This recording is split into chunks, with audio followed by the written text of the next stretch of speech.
2, 3. It's coming in. All right. Good. Good morning. Good morning. It's Maria Quattrone and Dara Ellis, or what's going on in the Philly metro market. All right, Dara. Dara is our broker of record and my listing partner in our commercial and residential side. And this morning, we're going to speak about what is happening in the Philly metro real estate market.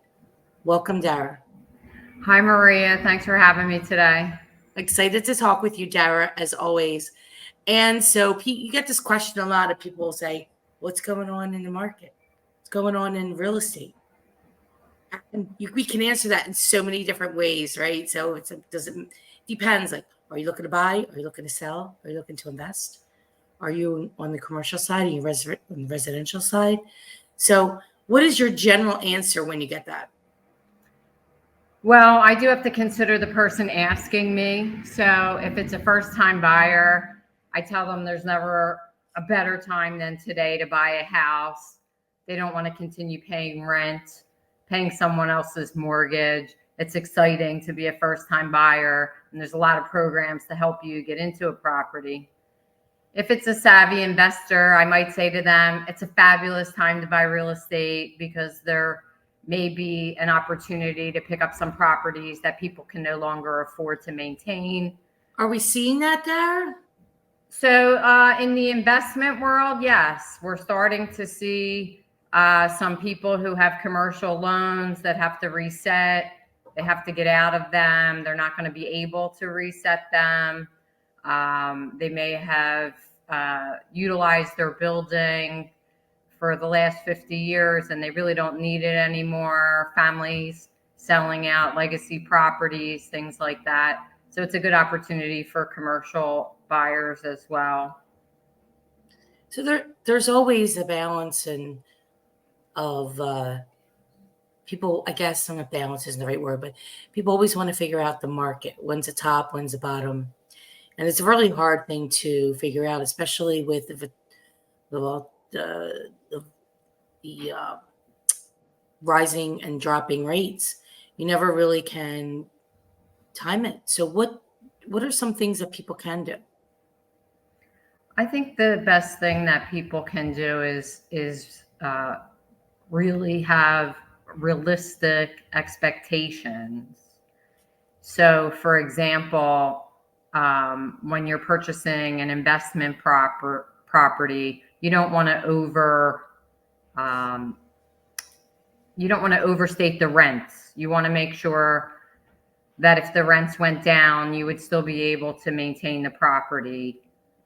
If you're a first-time buyer, you want to make sure that you have all the information about lending that's available to you. Last week I did a Q&A with myself on first-time buyers and all the different programs that are out there. So it's really good. I mean, I think to be informed, no matter if you've never bought a property before or if this is your 100th property, the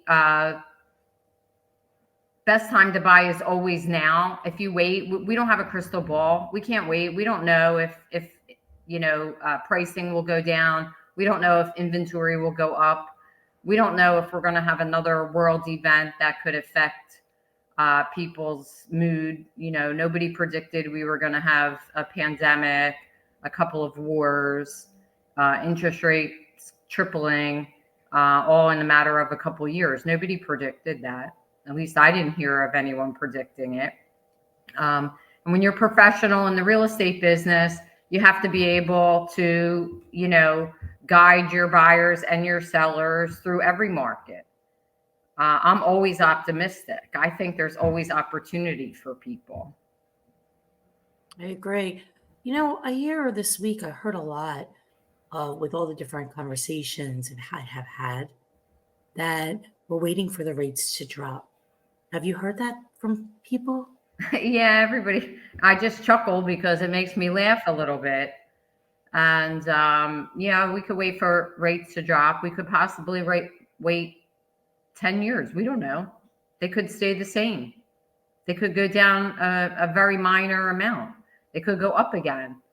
So the best thing to do is to adjust your expectations. So for example, if if your heart is set on living in a certain neighborhood, then you have to focus on that neighborhood and buy the house that's most affordable to you. It may not be your house forever.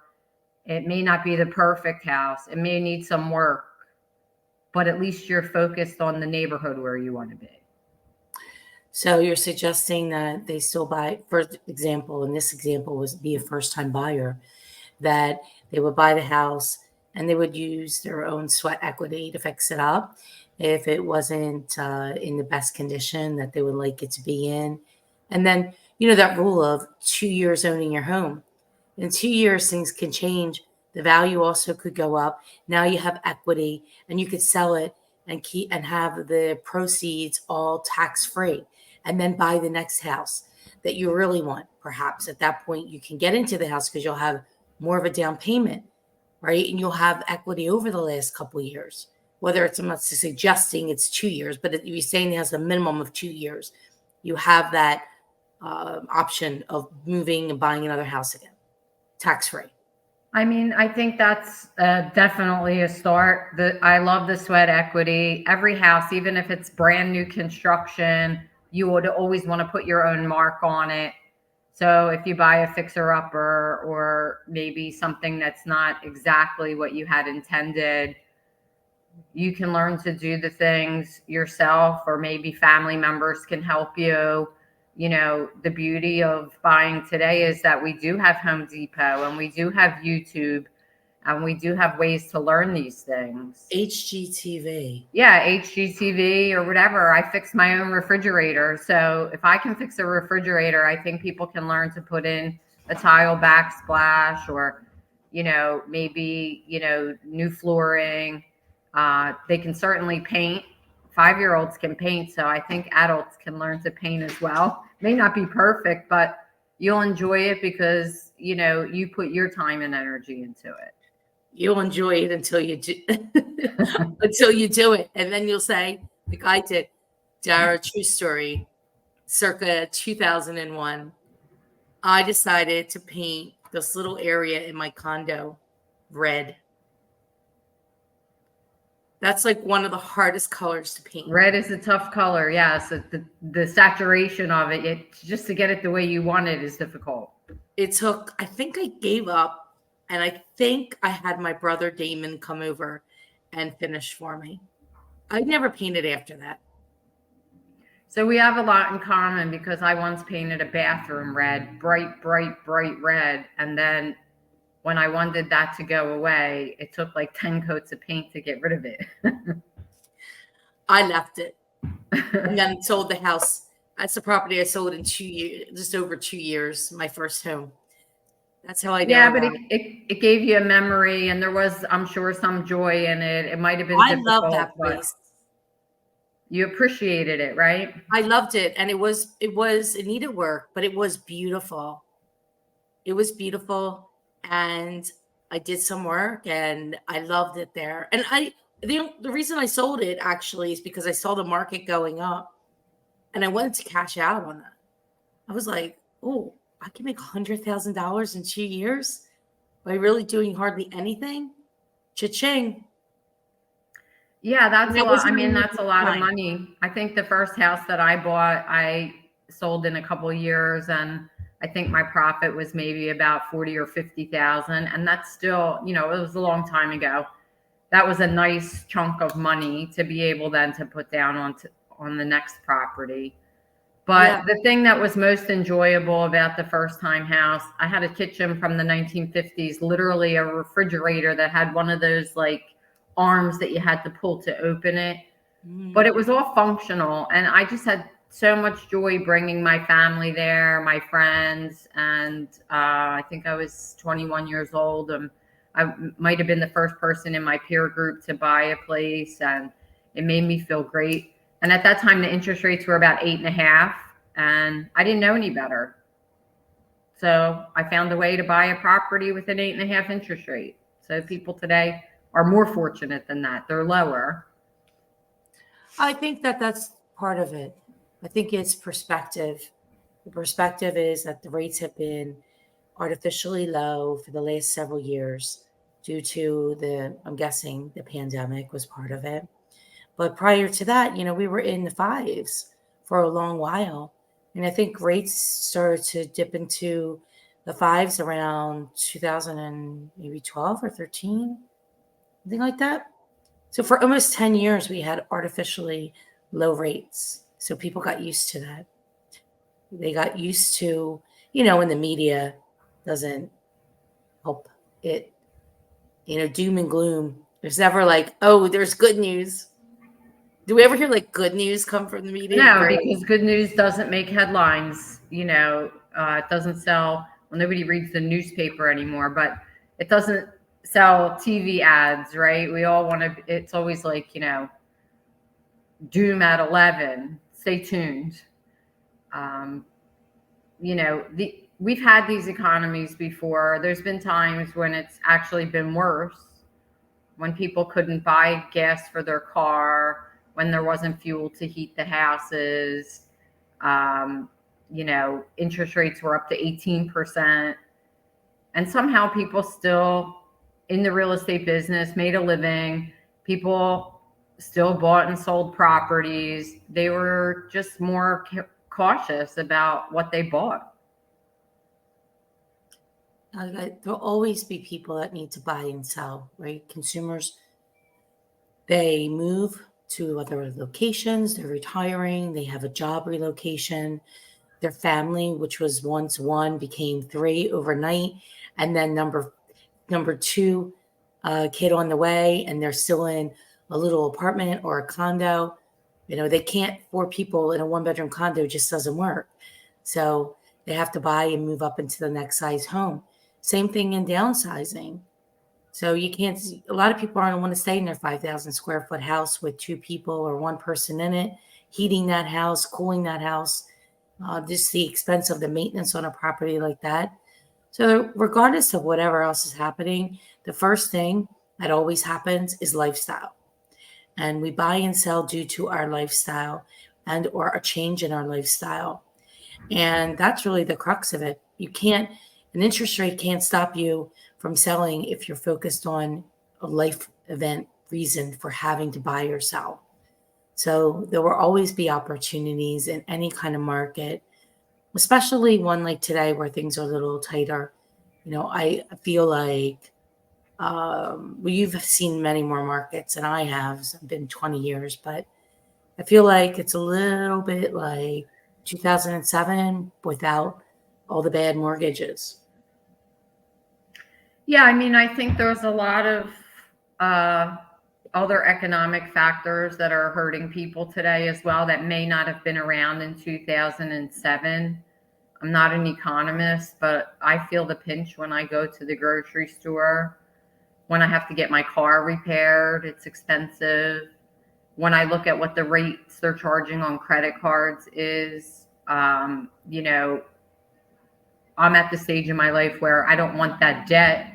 But there's many people, especially people maybe in their 30s and 40s, some with young families that have a great deal of credit card debt, high car payments, expensive insurance, all of these things. And that's a factor in how they look at the real estate market as well.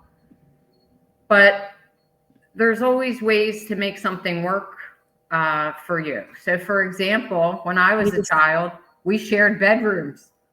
I don't know if we're going to go back to an age where children share bedrooms. Doesn't happen now. That's very interesting you brought that up.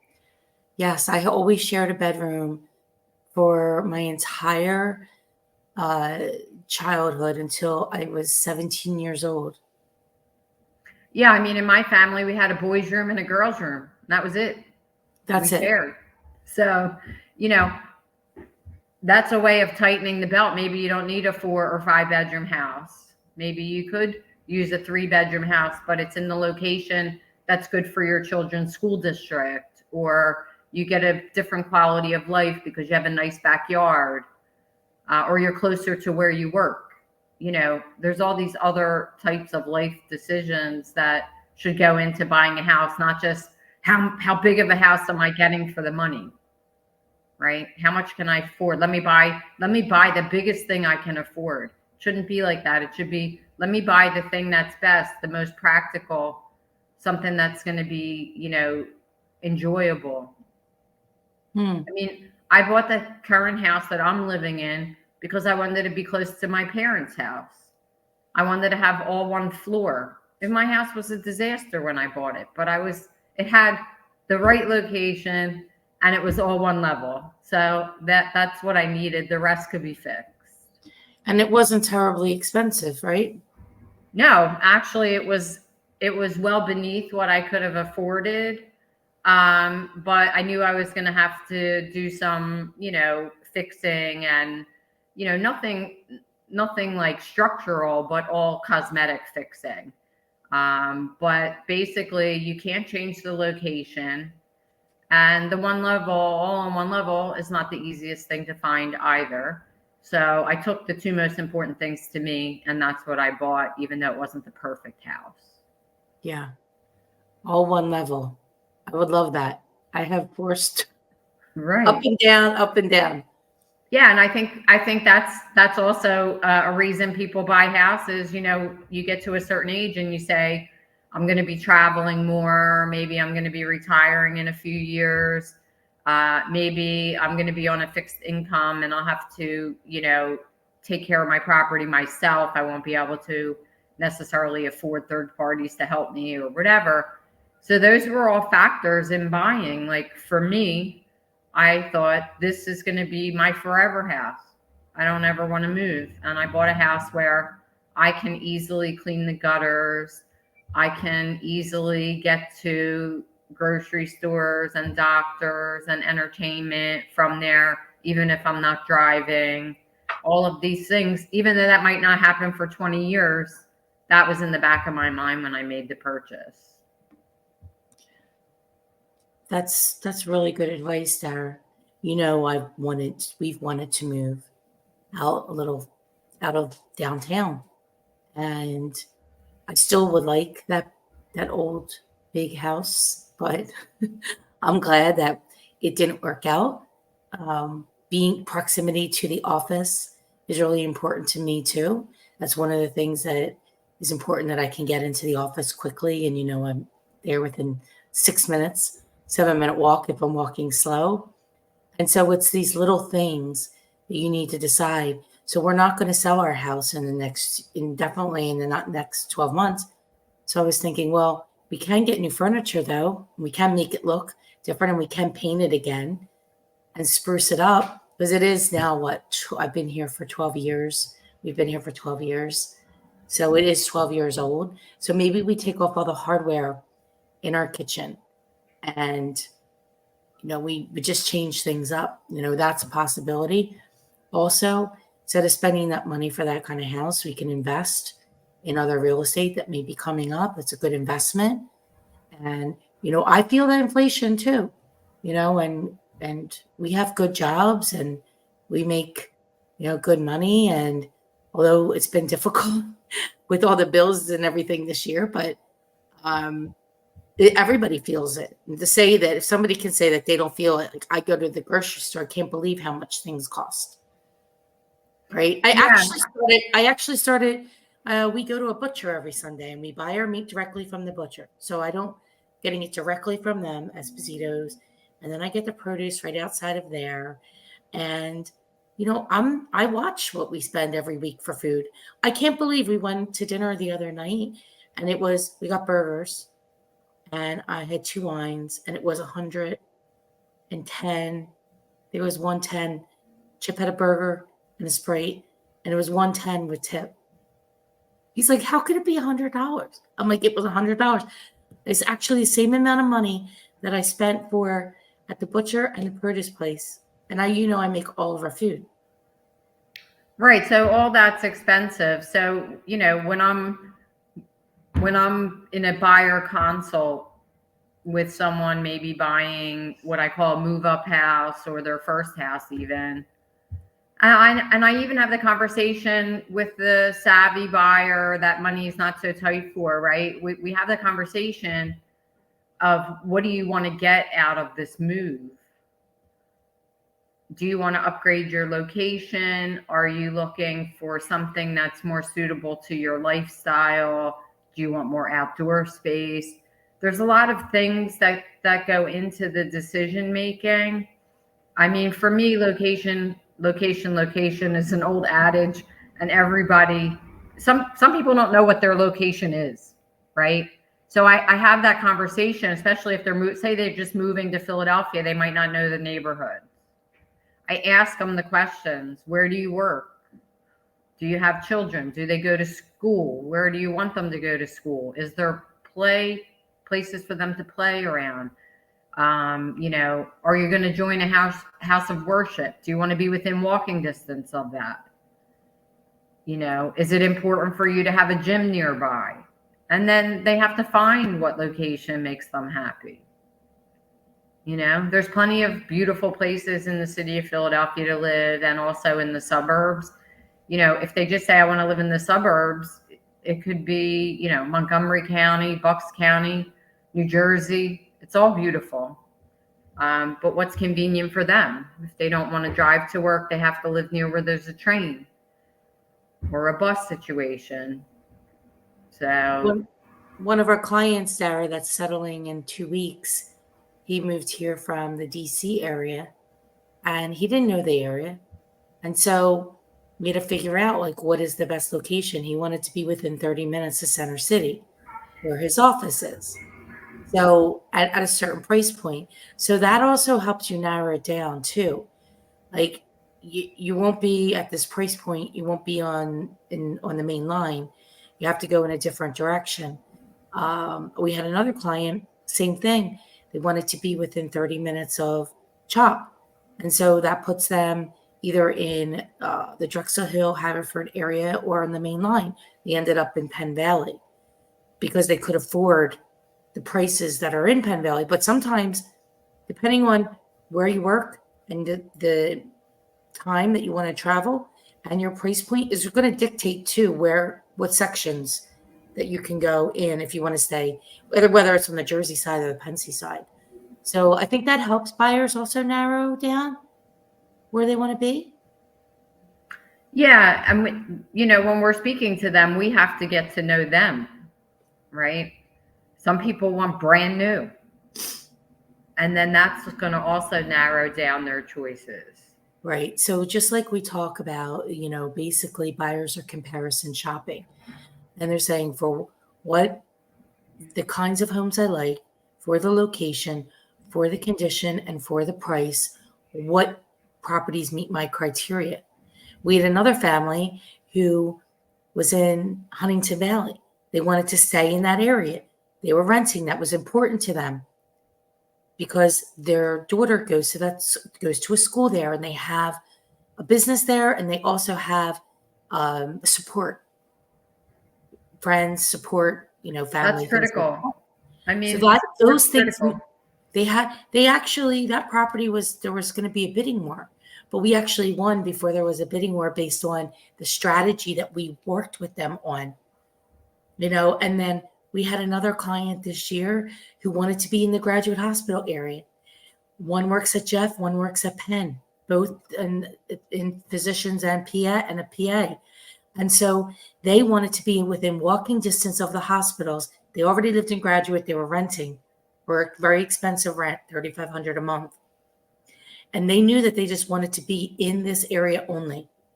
And so we were able to narrow down and come up with a strategy, again, almost a bidding war. But we closed it out before the bidding war started because of time kills all offers, lack of urgency, being maniacal. You must be maniacal right now.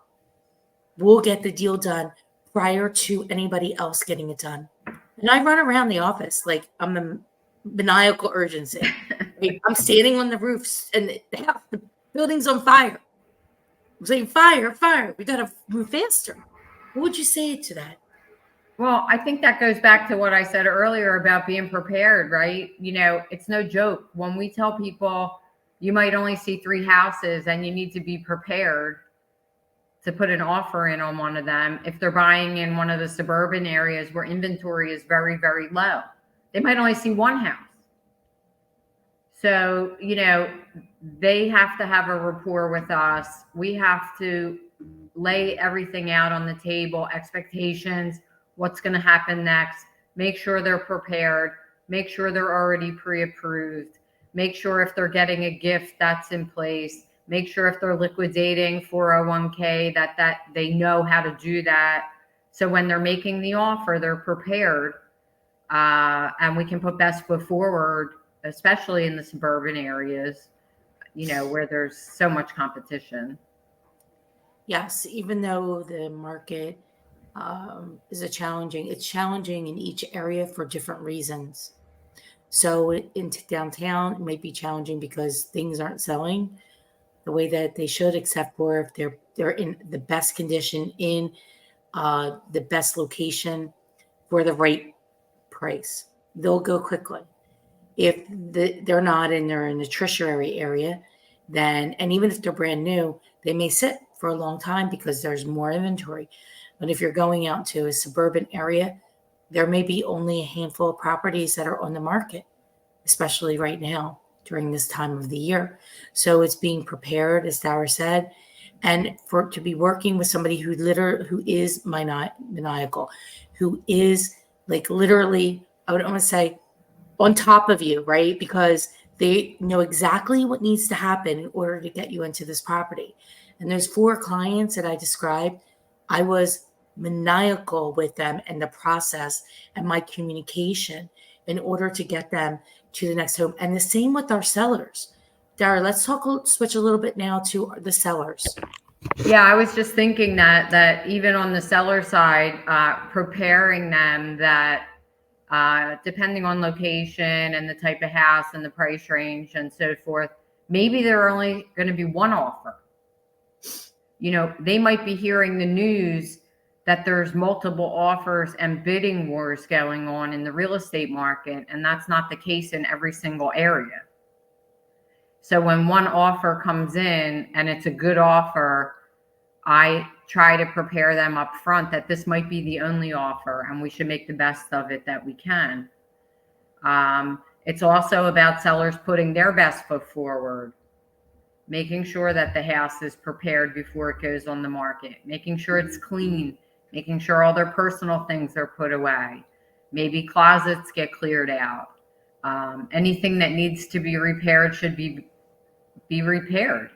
Why leave that up to chance?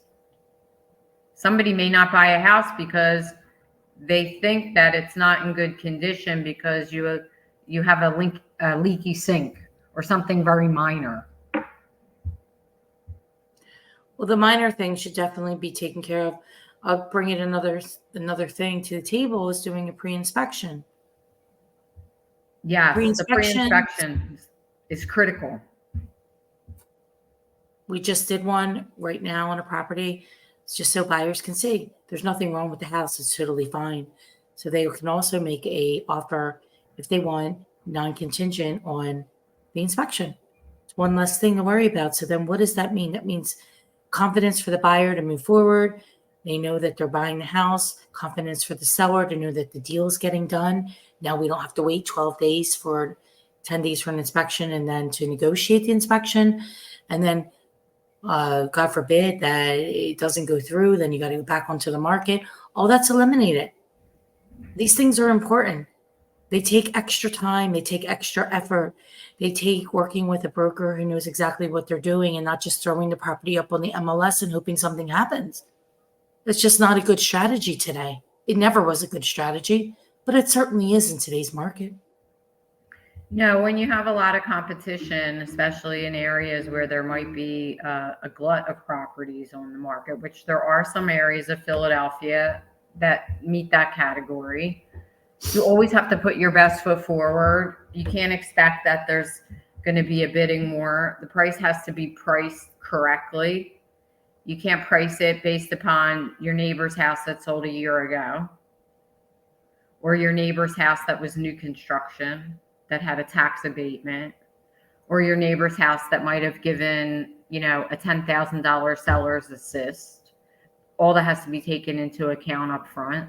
So if something is priced correctly, you did your best to make sure everything is working properly and clean and accessible to people, easy to show, then at least you're giving yourself the best opportunity to get the highest price. Yeah, nobody said selling a house was easy. No, it's not easy, and it's emotional for both sides as well. It's not just a financial situation. If it was strictly financial and there was no emotion involved in it, it wouldn't be so difficult. But we have people that, maybe have lived in a house for a long time and they're emotionally attached to it. They therefore may put a value on it that's higher than it really should be because they love it so much. Or they remember 20 years ago when they put their kitchen in and that cost them $25,000. And at that time, that was a lot of money. Or they have fond memories of their children growing up there, and all these things add value to them. It doesn't always translate into the value of the price. So all of those things have to be explained to the sellers. And also buyers have to realize when they're not buying a brand new house, it is a lived-in house. There will be things that need to be repaired. It doesn't necessarily come with, some type of a guarantee that everything's perfect. I mean, No, in fact, you could move into a house and something could break in a day, and that's not the seller's fault, right? They didn't know. I had that happen. I bought the house in a duplex that I was going to be living in, and the hot water heater broke 2 days after closing. Exploded. Yeah, it could happen. I mean, these are used houses. That's why I say that sellers offering a home warranty, because now you're not going to get a call. Plus, people were going to want to call the agent back, call the seller that it broke. Well, it's not the seller's fault. You own the house now. Even if it's 2 days, it's yours. It's yours. Right. There's nothing. So having a home warranty, whether it's purchased by the seller or you at the time of closing, I think makes good sense for dollar. Yeah, I mean, in some cases, if money is tight for a buyer, in some cases, I almost think getting a home warranty instead of an inspection is the right move. What do you mean by that? So they both cost money. And usually, I'll just take the first-time buyer, for example. One of the big stress points for first-time buyers is usually they don't have a lot of upfront cash to put down on the property. And if they want to get a home inspection, that might cost $600 to get the home inspection. And they might find out that there's a lot of small things that could possibly happen, because inspectors will say the heater is nearing its useful life. Maybe it's a 10-year-old heater. You may need to replace it at some time. They use language like that to protect themselves. So instead of spending the $600 on an inspection, it might be a good idea to spend the $600 yourself on buying yourself a warranty if one doesn't come with the property. They don't always have to be bought by the seller. Sometimes they could be bought by the buyer. And that would give them some peace of mind that in their first year, where it might be the hardest for them to, pay for their mortgage, maybe the mortgage payment's a little bit higher than they were used to paying in rent or whatever. This way they wouldn't have to worry about something major breaking. At least they would have some coverage on it. Yeah, absolutely. We certainly don't want to get the call that something happened 2 days later either. So it's good for everybody. Yeah. I also think that, we're in a situation where people have to think about what's important to them. So for me, peace of mind is always important. And, unless you think that a house has some kind of a structural issue or a roof leak or something major, or you see on the seller disclosure that they disclose some damage to the property or whatever, the $600 to the inspector just might not be the wisest place to put your money. I'm just thinking of, in the history of real estate, we didn't have inspectors 25 years ago. People didn't do that. What did you do? They brought somebody from their family, maybe. Maybe you would bring your dad or your mom, somebody that has some knowledge of the workings of things. Maybe you have a family friend that's in the HVAC business. You'll have them come by, whatever. That's what we did. There weren't really home inspection companies. So that's something to consider. That's interesting. When did they come into play? The home inspection companies started to become more popular, I think, as people in the world became more interested in suing people.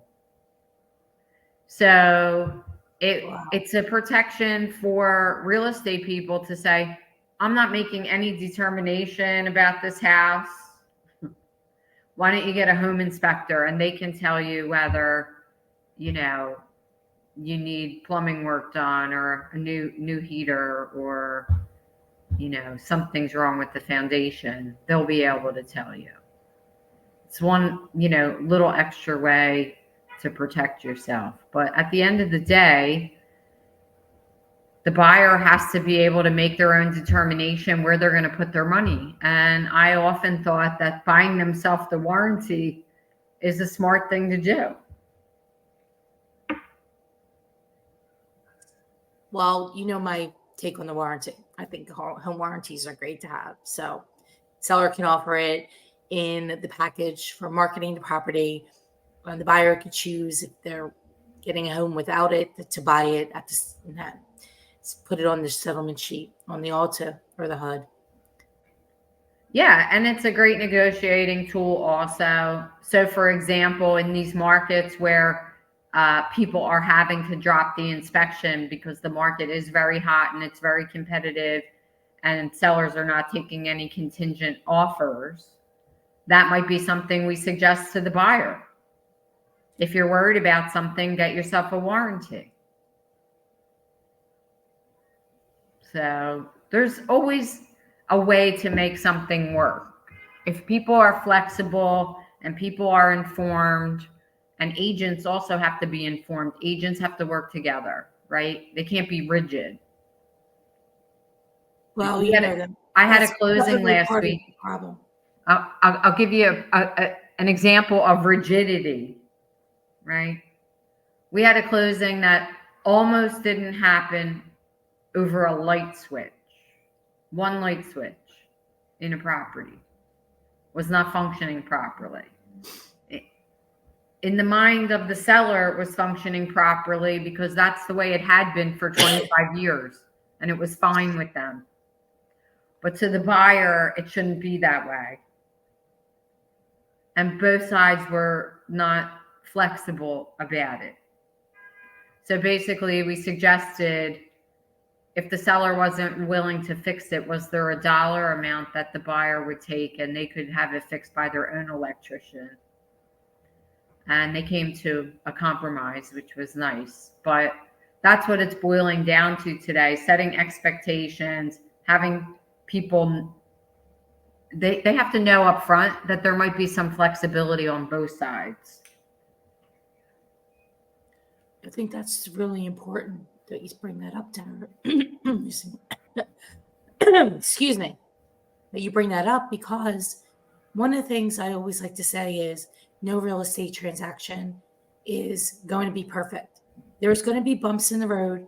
And if you're not telling your clients this, then it's a mistake. So I say, look, we can't control anything but ourselves, right? Can't control the other side, can't control the third parties. But I promise you this, we will get you to that settlement table and this property will be bought or sold depending on who you're representing.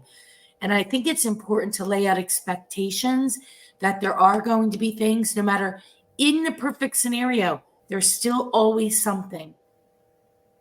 Always something. It's very, very few transactions that there's never anything wrong. Yeah, I mean, we come across little nuances that we've never experienced before. People wanting to put properties in an LLC name, for example, and then we're at the mercy of the state issuing the paperwork. We think we're going to get it on time. Maybe it's going to be late. I don't, there's no way to say exactly, but it will come. So Right.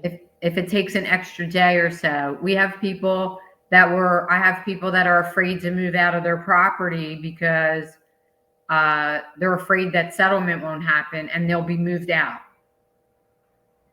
But I try and tell them that they have to make alternate plans. Maybe they go to interim housing.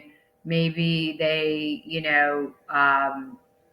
have all their move set up as close to closing as possible. I have this happen a lot. They don't want to move until they actually have 100% guarantee that it's closing. And sometimes that comes like the day before. That's very stressful. Yeah, it's very stressful. And I then usually go to the buyer and I say, what's going to happen if you can't move into the property immediately? And I make some arrangement ahead of time because maybe the buyer can stay with somebody else, or maybe they can stay in their apartment longer.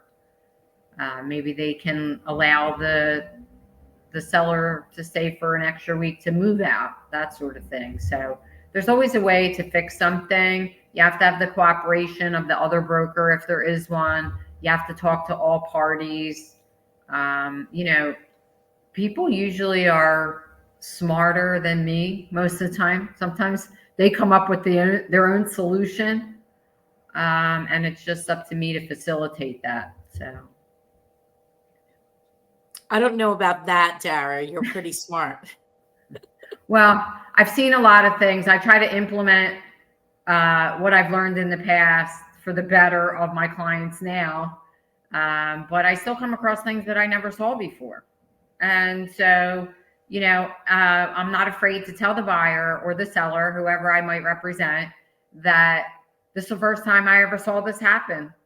And we're going to figure it out. We're going to make some calls. We're going to talk to the right people.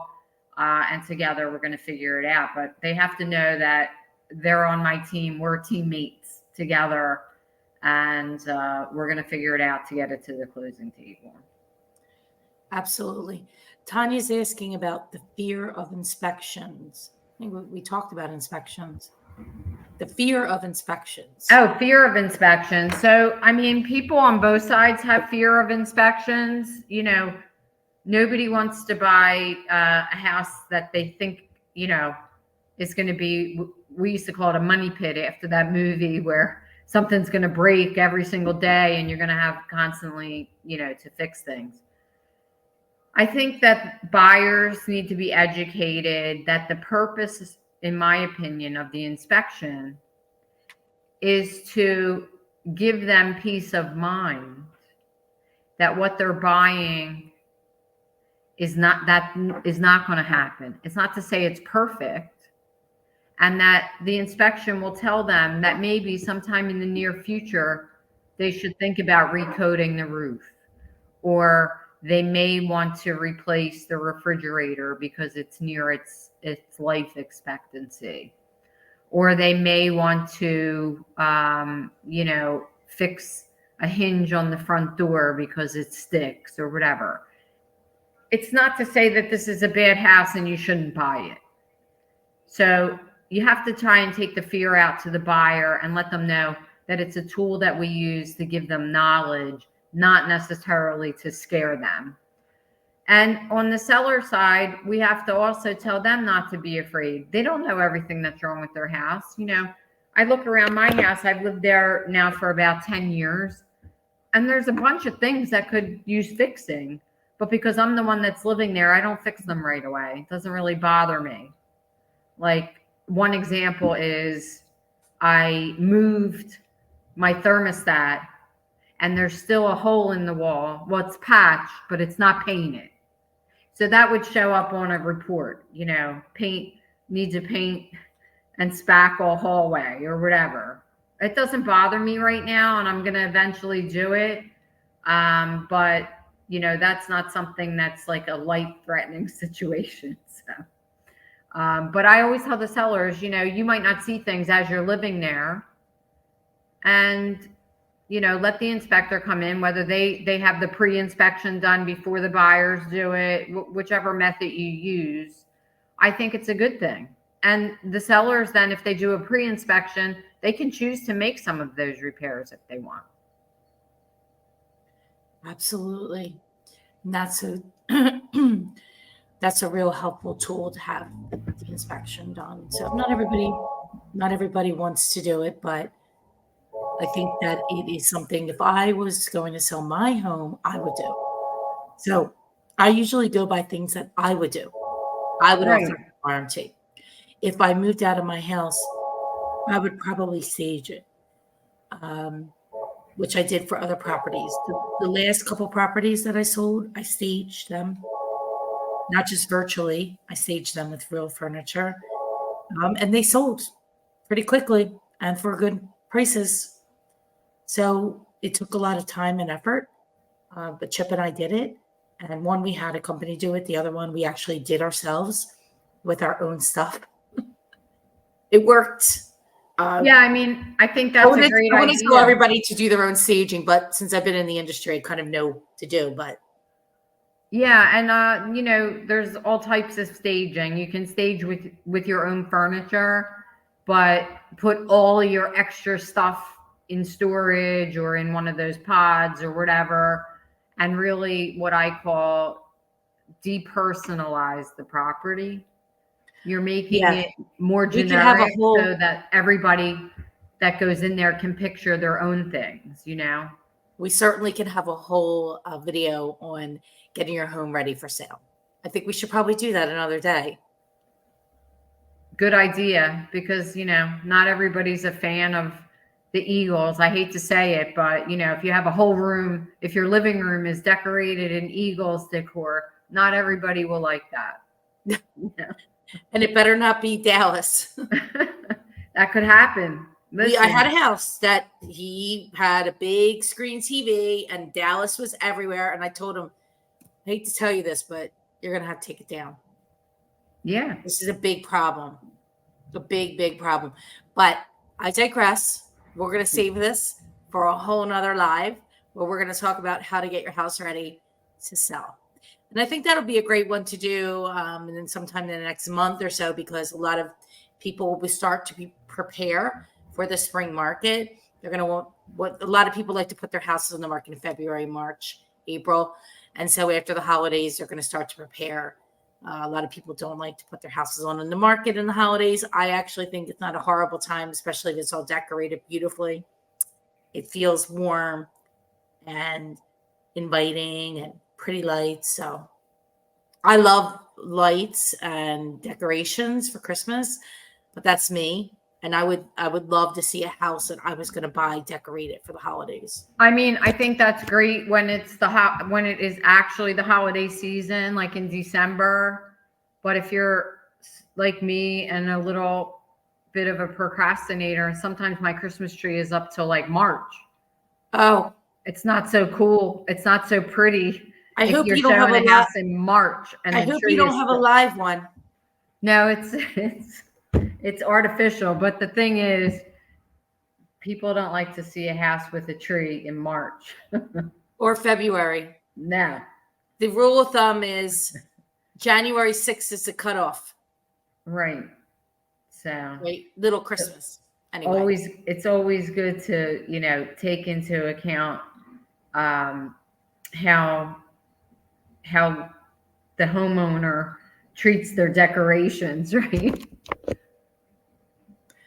Well, this has been a lively conversation with you, Dara Ellis of Remax at Home, our broker and my listing partner, and love working with Dara. Everybody that knows her loves her.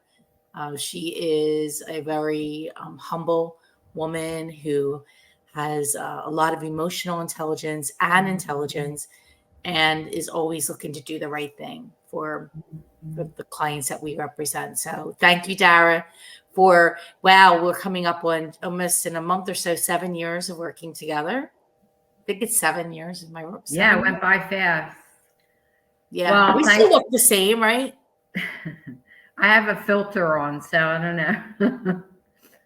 The thing of it is, we're all going to age hopefully at the same pace. So it's not like, you remain in a spot and I keep aging, right? I hope that doesn't happen, but I love my job. I love working here. I do love working with the public. They can be frustrating at times, but for the most part, human nature is good, right? For the most part, people are happy.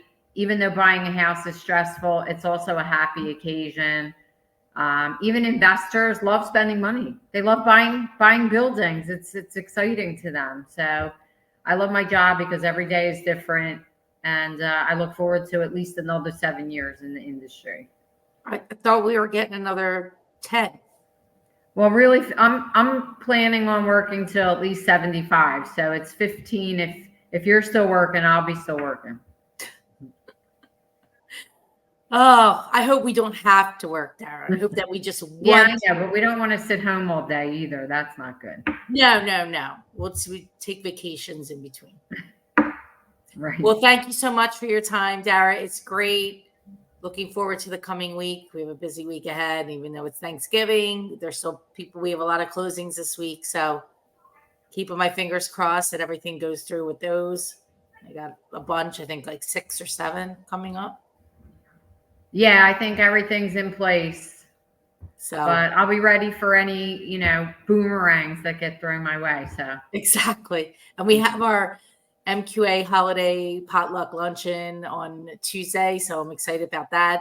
Although I need to figure out today what I'm going to be bringing to that. I know you're bringing a pie. Well, I was going to also bring some sweet potatoes, but they'll have to be heated. So I'm going to rethink my second dish. Okay. Otherwise, we'll have cold food and hot food that's supposed to be cold. Yeah, we don't want that. So we'll figure out something. All right. Well, I look forward to it. Have a great one. All right. Thanks, Maria. Thank you. Have a good day. You too. Bye.